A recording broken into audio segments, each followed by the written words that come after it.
Muslims and health. Health problems are increasing. People are being diagnosed with more and more illnesses every year. And it's interesting that people are getting sick from eating. Allah subhanahu wa ta'ala created food so that we can get nutrients out of it, so it can improve our health, so it can give us energy.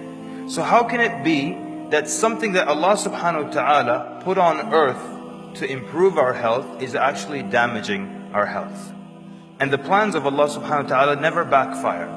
So that means then that the problem must be from the way we're consuming food and the amounts of food that we're consuming. So what we're consuming and how much we're consuming. Eat, drink, and do not go in excess. Verily Allah does not love those who excess. Perhaps the first problem is how much we're eating.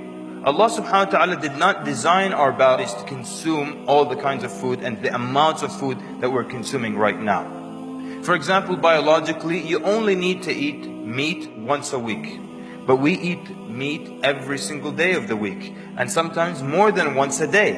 And we're offended if there's no meat at the table. So what happens? We were not designed to consume so much meat. And the result of this overconsumption, we get all kinds of illnesses. Gout, for example. You get gout when you overdo, when you eat too much meat or too much seafood, or you consume drinks that have been sweetened with fructose. All these are things that could lead to people having gout. So we were not designed to consume that much. And Nabi sallallahu alaihi wasallam mentioned this in a hadith. You fill 1/3 of your stomach with food, 1/3 with drink, and then 1/3 you leave it for air.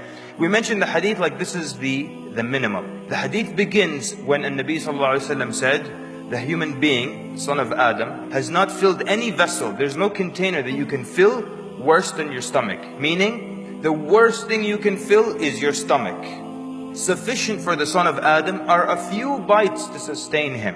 Just a few bites to keep you going. If there's no other way and you have to, then 1/3 for your food, then 1/3 for your drink, and then 1/3 for the air. So the hadith is mentioning this as the maximum that you can do.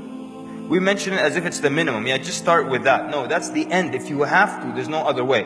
Is that how much we consume now? Is that how we eat? How many of us today eat just a few bites to keep us going? Basically, you eat to remain alive. You eat to live. But what happens? We live to eat. And so as a result of that, all kinds of illnesses arise. We're supposed to consume just a little bit to contain us. But we eat so much, and if there is just a little bit of air left in our stomach, we become uncomfortable. And we search everywhere for a grape, a banana, something to fill that little gap with. So, we get ill because we overdo the amounts of food that we eat.